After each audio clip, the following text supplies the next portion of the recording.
Welcome to this deep dive. Today we're looking at something pretty groundbreaking.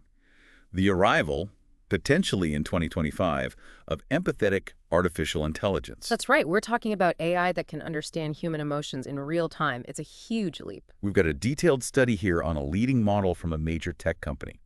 So our goal today is to really break down how it works, look at where it might be used, wrestle with some of the tricky ethical questions, and figure out what this could all mean. Yeah, and it's fascinating when you think about how human-machine interaction has evolved. For so long, computers were just about logic, data processing. Cold calculation. Exactly. But now we're on the verge of systems that can actually grasp or at least interpret the complex spectrum of human feelings. Yeah. It's a fundamental shift for AI. Let's dive into the core of it then. Yeah. How does this AI actually manage to understand our emotions? The report mentions a mix of technologies. It does. It's really an integration of several advanced methods working together to capture and process emotional signals. Let's start with facial expressions. So the system uses things like high-sensitivity infrared cameras, computer vision algorithms. These are designed to detect even microexpressions. Those tiny split-second facial movements. Precisely, the ones that often flash across our faces unconsciously.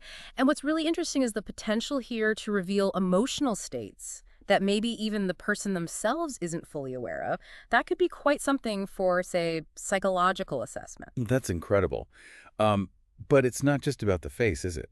Voice tone plays a big part too, I gather. Absolutely. Analyzing voice tone goes way beyond just the words we use. It focuses on those subtle shifts in pitch, the speed we talk at, the loudness. It's like you can often tell if someone's happy or sad just from how they speak. Exactly. Those paralinguistic cues, as they're called, are powerful indicators. Excitement often comes with a lively tone, while anxiety might make someone's voice tremble a bit. It's like the emotional music behind the lyrics. And then there's body language. It adds another layer to this whole emotional interpretation, right? How is that factored in? Yeah, so here they're using biometric sensors combined with deep learning techniques.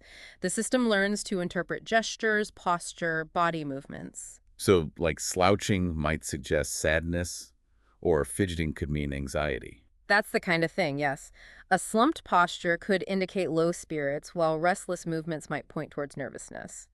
The key is training the algorithm on massive data sets so it can learn to pick out these meaningful patterns. And the deep learning part means it gets better over time. Right. It allows the system to find really intricate patterns in movement data, going beyond just simple gesture recognition to understand subtleties that signal specific emotional states.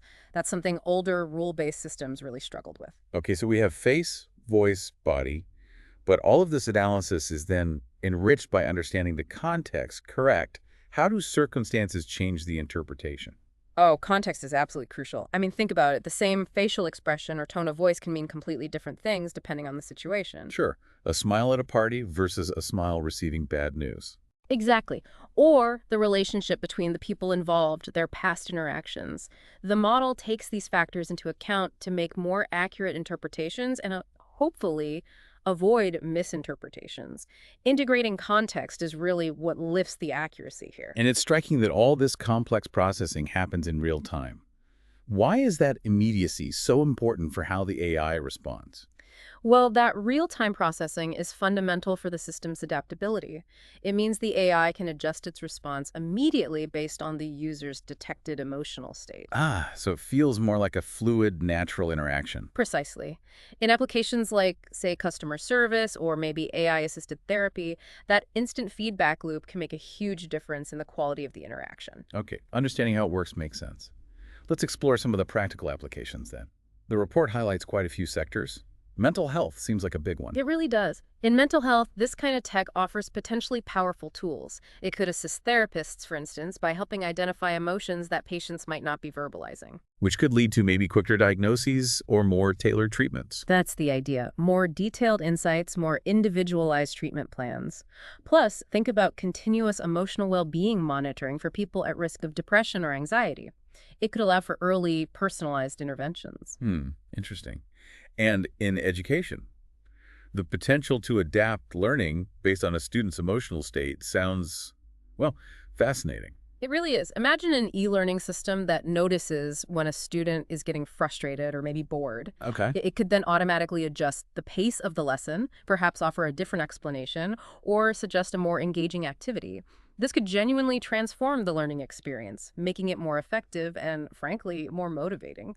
I can see that. Customer service is another area mentioned where this empathetic AI could make a big difference. Definitely. We've probably all had frustrating interactions with chatbots or virtual assistants that just don't get our tone right. Oh, absolutely. So a system that can adapt its responses based on the customer's emotional state. That could lead to much more human-like, satisfying interactions. It could build loyalty, make service more efficient. And finally, entertainment. How does this tech show up in things like video games or movies? Well, think about truly immersive experiences where the story or the gameplay actually changes dynamically based on your emotions as the viewer or player. So a game could get harder if it senses you're bored. Or maybe a branching narrative in an interactive film shifts based on your reactions, fear, excitement, sadness. The level of personalization and immersion could reach entirely new levels. It's pretty exciting stuff. Now, behind such an ambitious development, there must be some clear goals. What are the main driving forces behind this innovation, according to the report?